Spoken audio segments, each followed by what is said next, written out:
a very robust national action plan for climate resilience. Also carbon trading, carbon financing is something that is being worked upon at the national level, the legal framework. Punjab, of course, as we all know and you've been hearing for last few days, is of course no exception when it comes to climate resilience and climate vulnerabilities.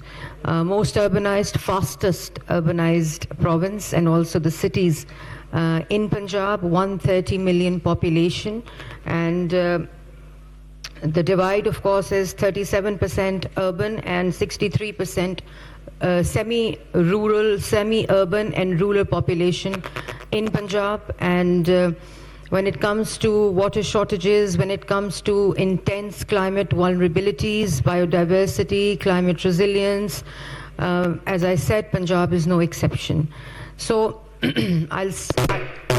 I'll briefly narrate what we've been doing after assuming office in last 10 months under the dynamic leadership of the Chief Minister, Maryam Nawaz, who's leading the climate resilience vision in Punjab and across Punjab. Climate change, as we all know, is not a very, cannot be seen in silo or in isolation with bordering provinces, with bordering cities, with the bordering region, with the bordering countries, neighbors. It is integrated, it is comprehensive, it is, something that we all need to work together if we want to change the course, and also has an impact on humanity, I would say, touching each and everyone's life across the ecosystem.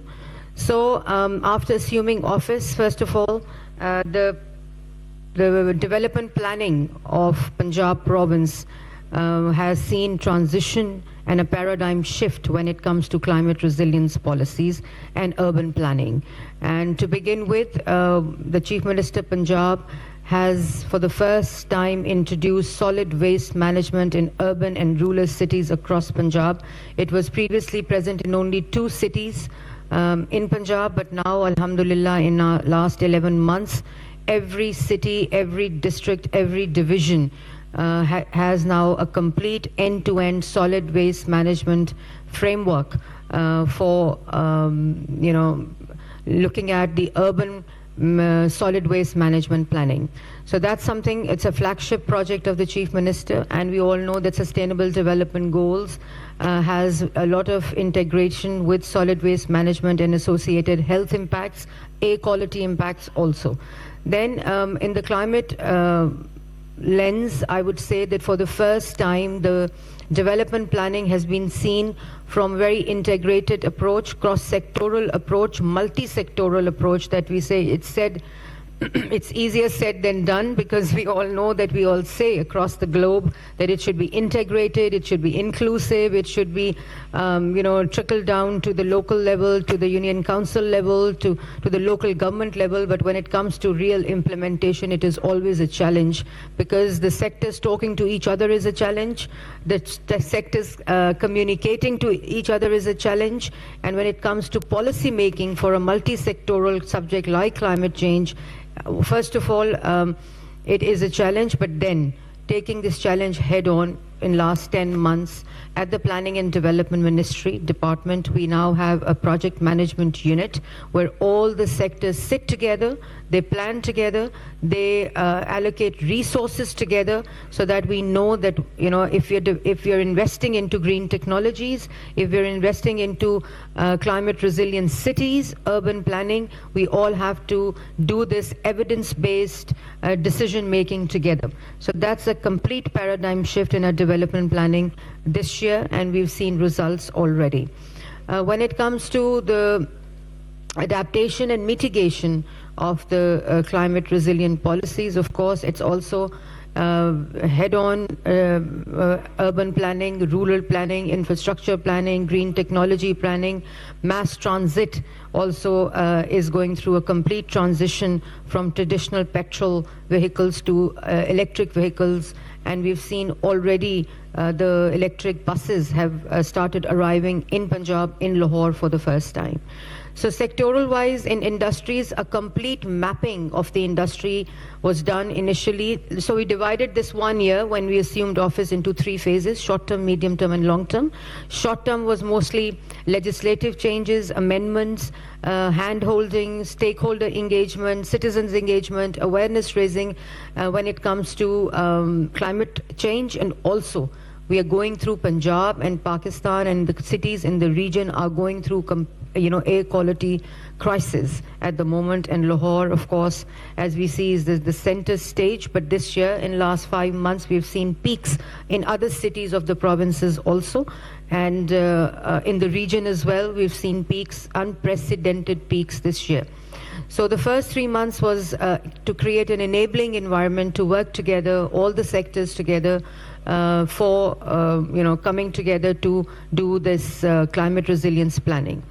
So lots of legislative and institutional changes and amendments were done. Environmental Protection Agency, my Director General of EPA is sitting with you in the audience, who's worked really hard in complete overhauling institutional framework amendments. We've changed the Punjab Environmental Act after 1997 to include lots of legislative reforms when it comes to air quality standards and regulations, surveillance, and of course then the impact of the air quality. So this was Environmental Protection Agency. For the first time in EPA, we have a multi-sectoral desks now: industry, agriculture, transport, health, education, and this is now housed in Environmental Protection Agency. So we see it from a completely multi-sectoral lens when it comes to planning and development and also environmental protection. Industry, we've mapped a complete industrial landscape of Punjab, and there is a plan to shift the industry. I wish we had graphics on the screen, which we prepared for all of you, because if we can, Father, if we can also start, just the graphics on the screen.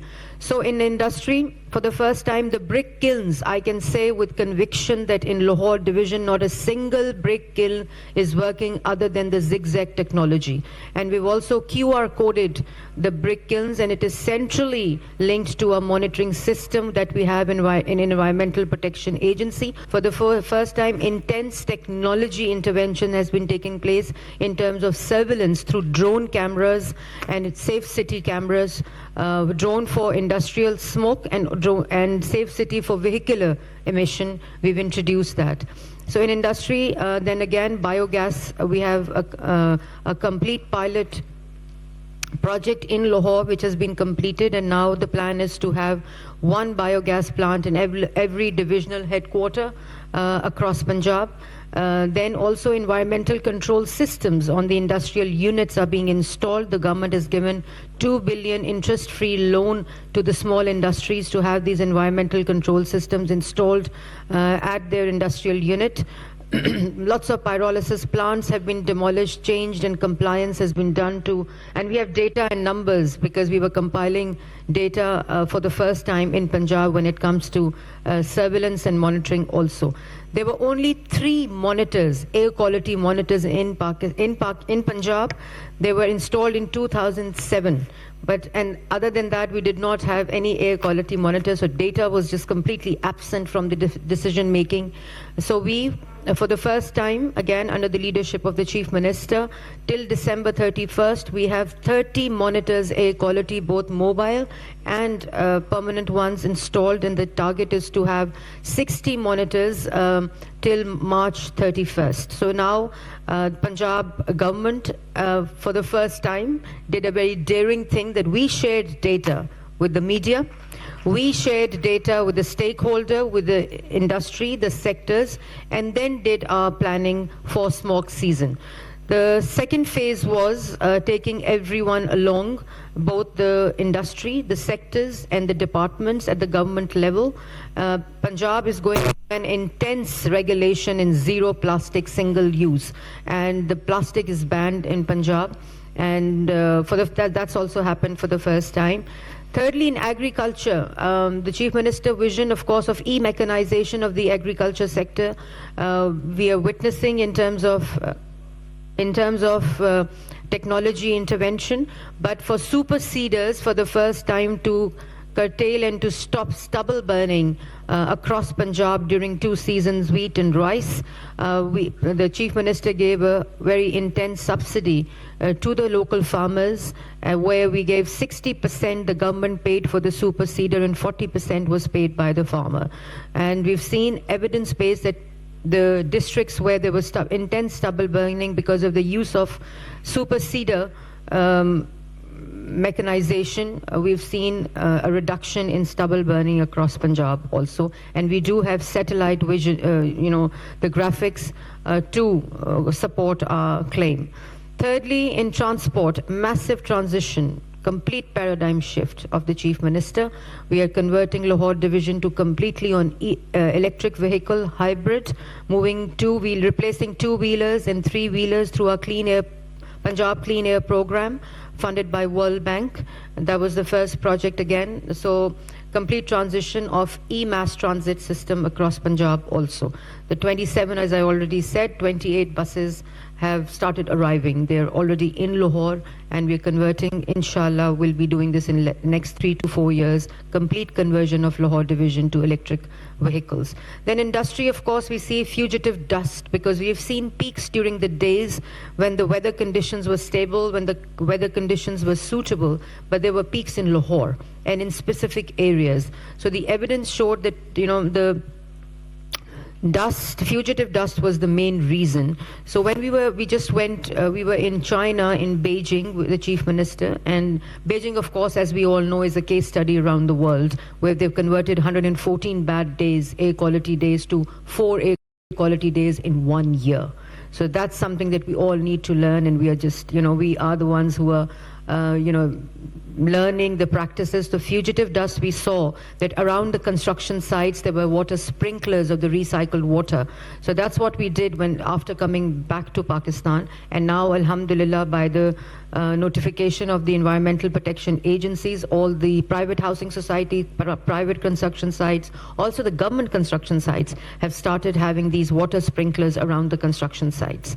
Secondly, the Plant for Pakistan Green Campaign for forestation, and then a complete green ring around Lahore in terms of plantation is being developed in master planning of Lahore. Lahore has a forest cover of about 3% when the international standard is 40%. So we do have a gap of about 37%.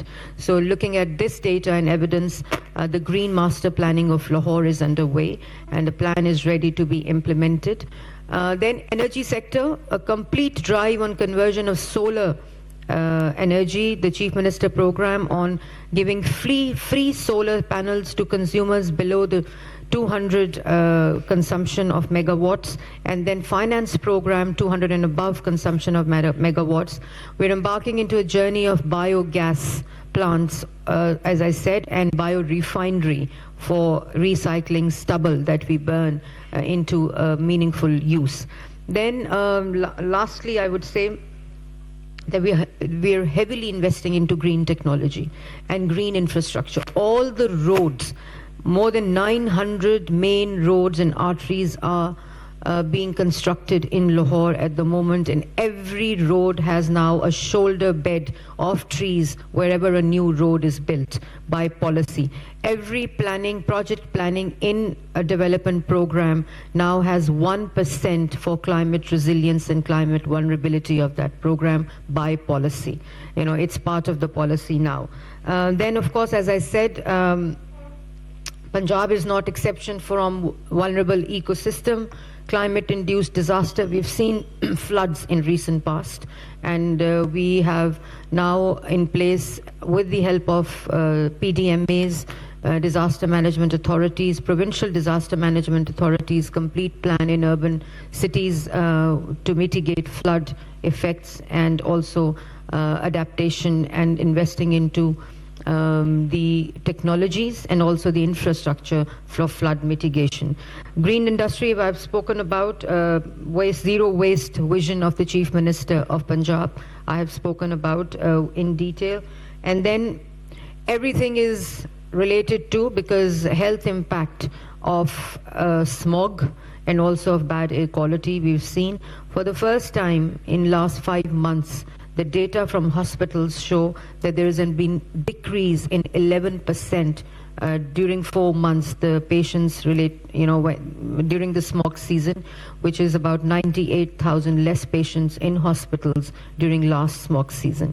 And the wind direction, the weather patterns in the region, as I said, it is transboundary, it transcends borders, bad air quality.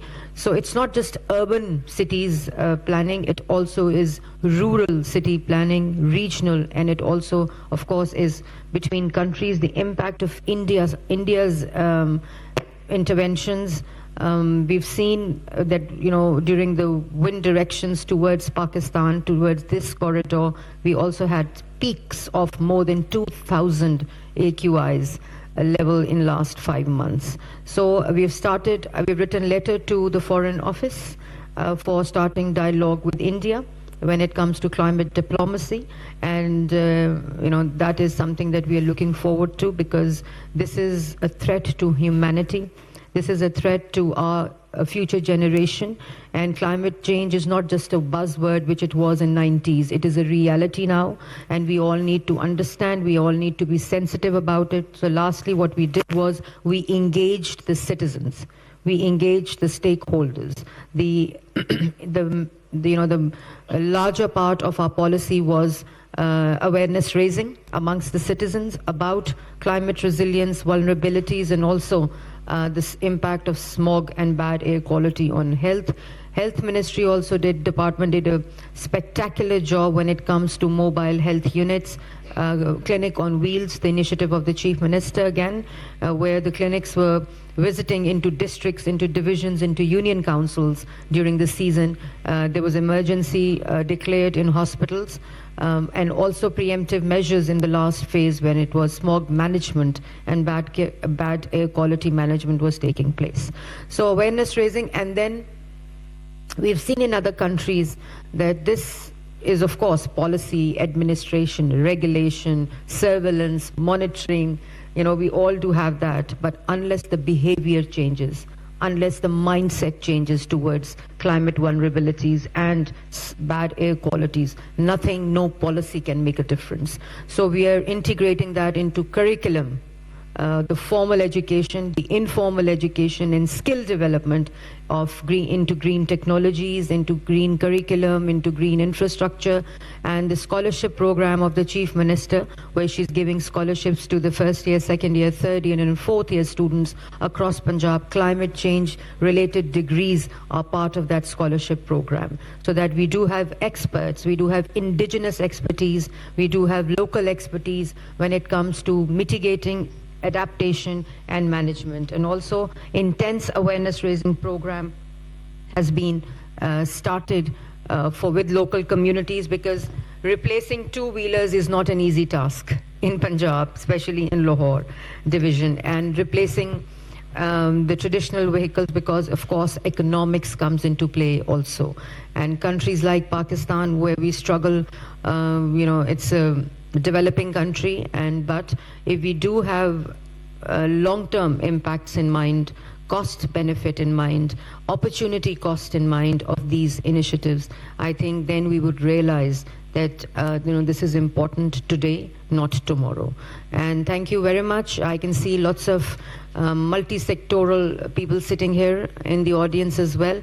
So we all together, the inclusivity is the cornerstone of Chief Minister's programs, initiatives, policies, projects that she undertakes, and equity, of course, is another focus area. So without inclusivity and without equity, climate change vulnerabilities and impacts are also incomplete. So with all the stakeholders, with all the experts, research, academia, media, we have embarked on this journey, and I have a firm belief that with all these interventions, policy frameworks, legislative frameworks and reforms, we will inshallah be the second case study after Beijing in the world. Thank you so much.